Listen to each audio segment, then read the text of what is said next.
Hi everyone. ටික දවසකින් අලුත් video එකකින් හම්බෙන්න බැරි වුණා. ඉතින් මට හිතුණා ගොඩක් අයට වටිනා කියන දෙයක් උගන්වන්න, ඒ වගේම පොඩි සරල අදහසක් දෙන්න. සාමාන්‍ය සමස්තය කොහොමද financial planning සමස්තයක් විදියට අරගෙන ඒක ලස්සනට plan කරගෙන යන්නේ. ඒකේ එක තැන්වල. ඒ කියන්නේ අපි earning කරන්නේ කොහොමද, මුදල් හම්බ කරන්නේ කොහොමද, මුදල් වියදම් කරන්නේ කොහොමද, ඒ වගේම saving and investment කරන්නේ කොහොමද? ඊළඟට වැදගත්ම දේ තමයි කොහොමද අපේ ධනය ආරක්ෂා කරගන්නේ. අපි ඉගෙන ගන්න දේ තමයි හදිස්සියේ කරදරයක් වුණොත් කොහොමද ඒකට face කරන්නේ. අපි බලාපොරොත්තු නොවන දේවල් සිද්ධ වෙනවා. අද ලෝකේ අනපේක්ෂිත භාවය වැඩි වෙලා තියෙනවා. එන්න මොකක් වෙයිද දන්නේ නැහැ. ඉස්සරහට අර හරියටම කුණාටු තියෙන මුහුදක නැවක් අරන් යනවා වගේ අපිට එකපාරට predict කරන්න බෑ. unpredictable future එකක් අපිට තියෙන්නේ. ළඟ දැන් ඉස්සරත් මේ සිදුවීම් වුණා. ඉස්සර වෙච්ච දේවල් එච්චර ළඟ වුණේ නැහැ. දැන් අපි දන්න ලංකාවේ අපිට බෝම්බ තර්ජනයක් තිබ්බම ඇත භාගයේ, ඊට පස්සේ කොවිඩ් ආවා, ඊට පස්සේ ආර්ථික හේනියක් ආවා, ඊට පස්සේ දැන් world crisis එකක් අපි මුහුණ පානවා. ඉතින් මට හිතුණා ඔයගොල්ලන්ට අද මේ financial planning pyramid එක ගැන කියලා දෙන්න. හරිද? එතකොට මේක හැම කෙනාම අනිවාර්යෙන් දැනගන්න ඕන දෙයක්. දැන් ඔයගලන්ට තිරේ පේනවා, මම ස්ක්‍රීන් එකේ දාලා තියෙනවා. මේ financial planning ගොඩාක් පිරමිඩ් තියෙනවා. හැබැයි විශේෂයෙන්ම financial planning field එකේ ඉන්න කෙනෙක්ට මම මේ පෙන්වන්න යන එක ඉතාමත්ම කාලෝචිතයි වගේම උචිතයි කියලා මට හිතෙනවා. හරි. එතකොට දැන් අපි හිතමු කෙනෙක්ගේ ෆැමිලි එකක් ගත්තොත් level 1 එක මොකක්ද? level 1 එක කියන්නේ මූලිකම අඩිතාලම දාන්නේ කොතෙන්ටද? එතකොට සාමාන්‍යයෙන් අපි දන්න ඕනම කෙනෙක්ට ආදායමක් ඕනේ. ඒතර ඔන්න ඉස්සෙල්ලාම ආදායමක් කොහොම හරි හදාගන්න. ඒතර මේ ආදායම ගත්ත ගමන් අපි කළ යුතු දෙයක් තමයි ආදායම සුරක්ෂිත කරගන්න නම් අපිට මූලික level එකේ මූලික මට්ටමටම අපිට health insurance එකක් තිබ්බොත් ගොඩාක් හොඳයි. ඒත් එක්කම අපි හදිස්සියේ ගන්න චූටි emergency fund එකක් නැත්නම් හදිස්සියට ගන්න යම් කිසි මුදලක් තියෙනවා. ඒතර බේසික්ම level එක තමයි ඔයාලට ආදායමක් තියෙන්න ඕන. ඒ ආදායමෙන් විශේෂයෙන්ම health and life insurance එකක් පොඩි එකක් හරි තියෙන්න ඕන. ඉතින් මෙතන මේ මොඩල් එකේ දෙන health insurance විතරයි පෙන්නන්නේ. නමුත් මම විශ්වාස කරනවා හොඳ life insurance එකකුයි හොඳ health insurance එකේ අඩුම ප්‍රීමියම් එකකට ගන්න පුළුවන් මට්ටමේ තියාගන්න ඕන. ඊට පස්සේ හදිසියට ගන්න පොඩි මුදලක් අපේ ළඟ තියෙන්න ඕන. ඔක තමයි මූලිකම දේ. ඊට දෙවෙනි level එක අපි බැලුවොත් දැන් මොකද කරන්නේ? ඊළඟ level එකට යන්න අපි කරන්න ඕන දේ තමයි අපේ income එක increase කරගන්නවා. එතකොට ඒකනේ අපි promotion ගන්නවා, මහන්සියෙන් වැඩ කරනවා, additional income හොයනවා, රස්සාව මාරු කරනවා. ඕම කළා අපේ lifestyle එක improve කරන්න නම් අපි මොකද කරන්නේ? අපි මහන්සි වෙනවා අපේ ආදායම උඩට ගන්න. ඒතර ආදායම උඩට ගන්න ගම අපි පොඩ්ඩක් බලන්න ඕන අපේ ණය තියෙනවා නම් විශේෂයෙන්ම විශාල ඉන්ට්‍රස්ට් එකකට අන්නේ ණය ටිකක් ගෙවන්න බලන්න. නැත්තම් දැන් රටෙත් කරන්නේ මේ high interest margin එකට ගත්ත ඒවා ණය ප්‍රතිව්‍යුහගත කරලා දැන් ඒක අඩු කරගන්න හදනවා. ඒතර ඉන්ෂුරන්ස් එකත් පොඩ්ඩක් අපිට improve කරගන්න ඕන. life insurance cover එක චුට්ටක් වැඩි කරගන්නවා. ඒ වගේ ටික ඒ දේවල් කරන්න පටන් ගන්න ඕන. හරිද? health insurance එක පොඩ්ඩක් කාලෙට ගැලපෙන්න හදා ගන්න ඕන. ඕක තමයි සාමාන්‍යයෙන් කියන දේ. ඒත් එක්කම long term saving එකක් පටන් ගන්න ඕන. විශේෂයෙන්ම රිටයර්මන්ට් එකක් ගැන මේ කාලෙදි හිතුවට කමක් නැහැ.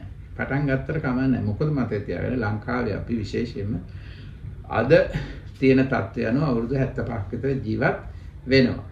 ඒ කියන්නේ අපි 55 දී රිටයර් වුණා. අපිට තව අවුරුදු 20ක් 25ක් අනිවාර්යයෙන්ම රැකියාවක් නොකර ජීවත් වෙන්න. මේ කාලේ වැදගත්ම දේ මොකද්ද? මේ කාලේ වැදගත්ම දේ තමයි අපේ ලයිෆ්ස්ටයිල් එක මේන්ටේන් කරන එක. අපි කරපු දේ නැවත දිගටම කරගෙන යන්න ඕන. අපි ජීවත් වෙච්ච විදිහ ඒ විදිහටම තියෙන්න ඕන. දැන් අපි කතා කරමු ඊළඟට මොකද්ද? level 3 එක. level 3 එක විතර එනකොට සාමාන්‍යයෙන් ideally අපි හිතනවා අපේම කියලා නිවසක්. ඒක වැදගත් දෙයක්. ඒතර ස්ථිර වාසස්ථානයක් ඕනනේ.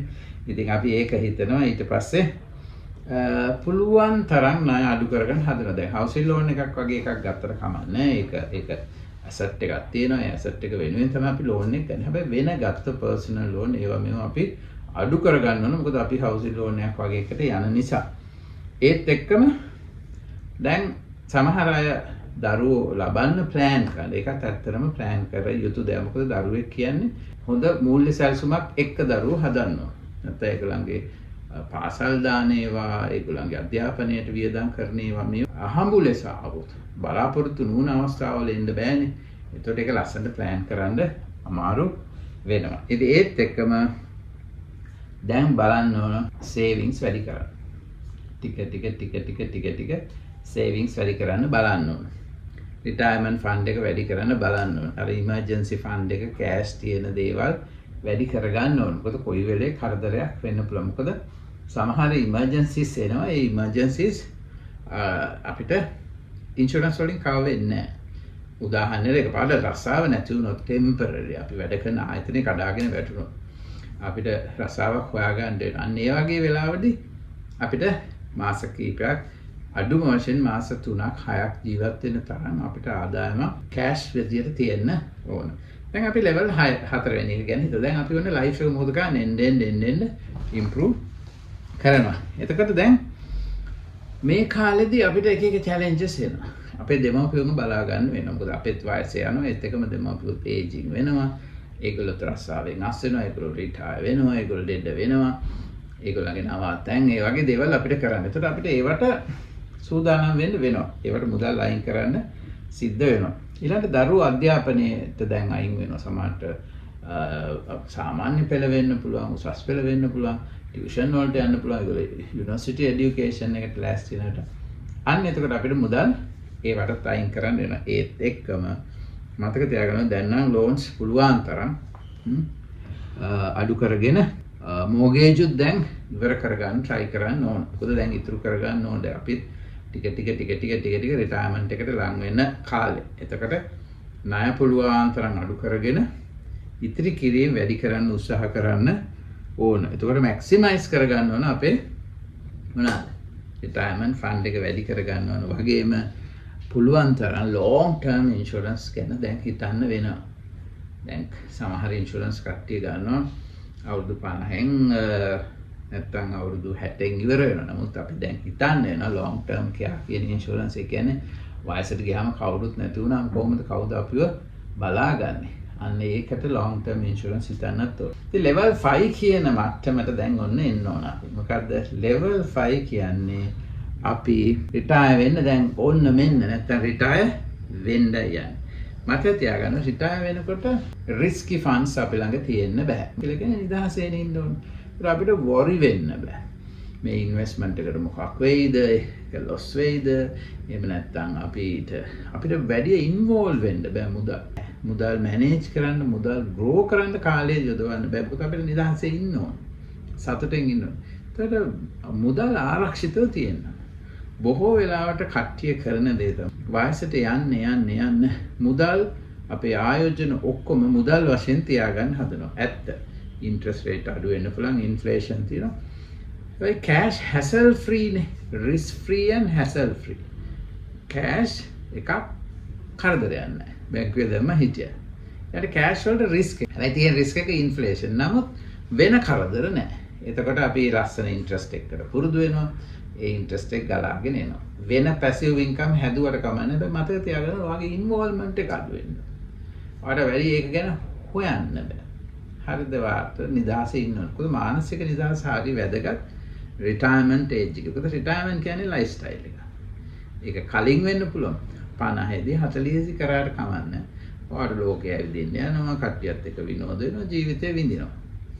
අන්න ඒකදී මුදල් ගැන worry වෙන්න බෑ. ඒ නිසා අපි හරියටම ඒක කරන ගමන් අපේ ඩ්‍රීම්ස් අචීව් කරන්න ඕන. අපේ ඩ්‍රීම්ස් වල වෙලාව ගන්න. සමහර අපේ දරුවන්ට මීට වැඩි වෙලාව ගන්න. දරුවන්ගේ දරුවන්ට වෙලාව ගන්න. අන්න ඒ වගේ තමයි ඔයාලට ලෝකේ බලන්න තියෙනවා. ඒ ඩ්‍රීම්ස් වලට යන්න ඕන. ඒත් එක්කම ඔයා ආසයිනේ ඩොනේට් කරන්න, රටට දෙයක් කරන්න, අහිංසකයට දෙයක් කරන්න, උදව්වක් කරන්න. අන්න ඒකටත් ඔයා වෙලාව හදා ගන්න ඕන. ඒකට ෆන්ඩ් එකක් අයින් කරගන්න ඕන. දැන් දරුවන්ට කරනවා ඒ වගේම අපි පොඩි දෙයක් අපේ සැටිස්ෆැක්ෂන් එක වෙනුවෙන් කරන්න ඕන. අන්න ඒකට මුදල් අයින් කරන්න අවශ්‍යයි.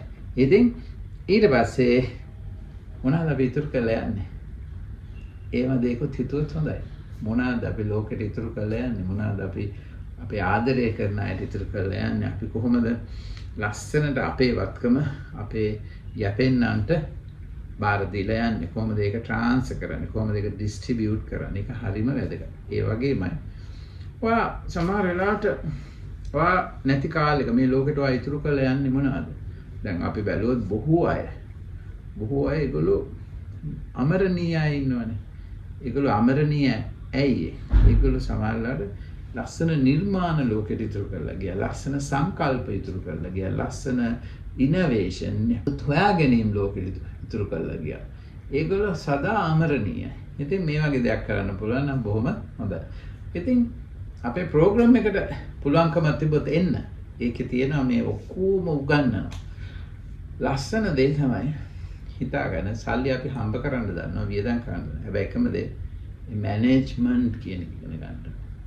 ඒක අමාරු දෙයක්. මමත් පුළුවන් තරම් උත්සාහ කරන්නේ ඒක ඉගෙන ගන්න. ඒත් එකම අනිත් අර දෙන්න.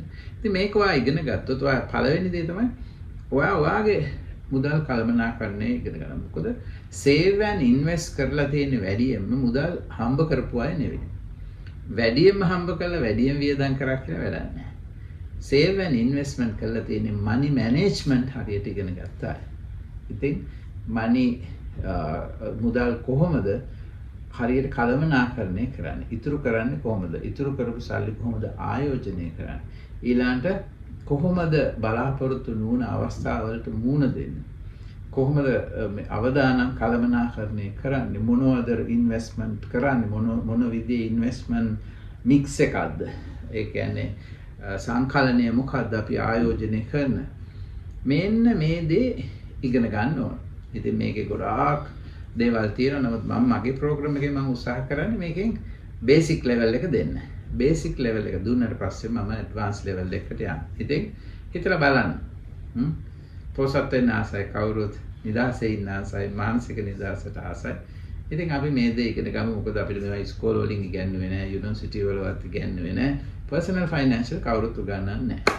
ඒක අපි හදාගමු. හදාගෙන ලස්සන රිස්ක් ෆ්‍රී අනිවාර්යෙන් රිස්ක් එක අවම වෙන ලස්සන මූල්‍යමය අනාගතයක් හදාගමු. එහෙනම් good luck, all the best.